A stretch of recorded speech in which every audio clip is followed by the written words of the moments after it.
بسم اللہ الرحمن الرحیم۔ اللہ کے نام سے شروع جو بڑا مہربان نہایت رحم کرنے والا ہے۔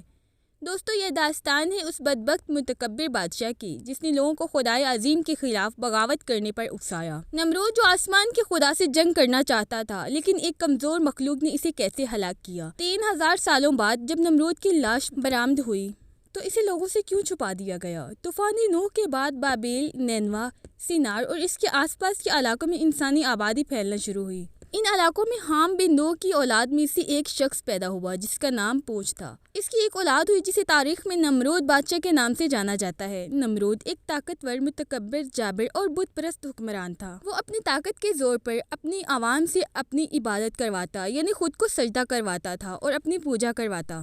دوستو، کہتے ہیں کہ سر پر تاج تاریخ میں سب سے پہلے نمرود نے ہی پہنا تھا۔ نمرود کا زمانہ 3000 قبل مسیح کے آس پاس کا ہے۔ نمرود دنیا کی سب سے قدیم ترین تہذیب یعنی اسیریا یا سمیری تہذیب کا سب سے پہلا بادشاہ تھا۔ بعض مورخین نے لکھا ہے کہ نمرود نے کافی لمبی عمر پائی۔ وہ 400 سالوں تک حکومت کرتا رہا۔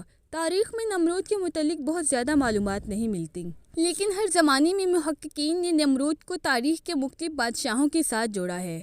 کچھ ریسرچر نمرود کو مشہور اشوری بادشاہ گلگمش قرار دیتے ہیں، کچھ اسے سمیری دیوتا مردود کے ساتھ جوڑتے ہیں تو کچھ نمرود کو امن ہوتب کا دوسرا نام قرار دیتے ہیں۔ دراصل لفظ نمرود کے معنی ہیں باغی یا بغاوت کرنے والا۔ چونکہ نمرود نے خداوند سے بغاوت کی اور لوگوں کو بھی بغاوت کرنے پر اکسایا، اس لیے اسے نمرود کہا جاتا ہے۔ اسلامی روایتوں کے مطابق نمرود بابری کا بادشاہ تھا جو خدائی کا دعویٰ دار تھا۔ اسی زمانے میں اللہ نے حضرت ابراہیم علیہ السلام کو مبعوث فرمایا۔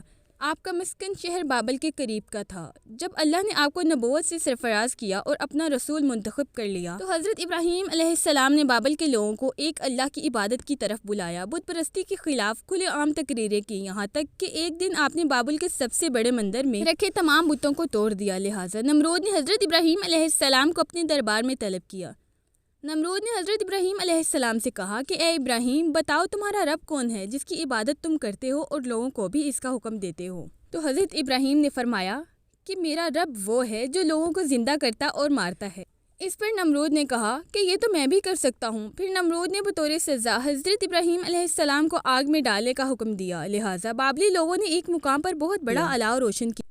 کئی روز تک آگ کو دہکایا گیا، یہاں تک کہ آگ کی تپش سے ارد گرد میں موجود چیزیں خاکستر ہو گئیں۔ آس پاس کے درخت جھلس کر کوئلہ بن گئے۔ نمرود کے حکم سے حضرت ابراہیم علیہ السلام کو آسمان سے باتیں کرتے ہوئے ان شعلوں میں پھینک دیا گیا، لیکن رب کائنات کے حکم سے آگ ٹھنڈی ہو کر گلزار بن گئی اور حضرت ابراہیم علیہ السلام صحیح سلامت باہر آ گئے۔ نمرود یہ منظر دیکھ کر پکار اٹھا کہ اے ابراہیم، واقعی تیرا خدا عظیم ہے اور اس قدر قدرت رکھتا ہے کہ اس نے تیرے اور آگ کے درمیان رکاوٹ پیدا کر دی۔ اس کی قدرت اور عظمت کی وجہ سے اس کے لیے قربانی کروں گا۔ پھر نمرود نے 4000 قربانیاں تیار کرنے کا حکم دیا، لیکن حضرت ابراہیم علیہ السلام نے اس سے کہا کہ تیری کوئی بھی قربانی قبول نہیں کی جائے گی جب تک کہ تو پہلے اس خدا پر ایمان نہ لے آئے۔ نمرود نے جواب دیا، اس صورت میں تو میری حکومت ختم ہو جائے گی اور میں یہ بات گوارا نہیں کر سکتا۔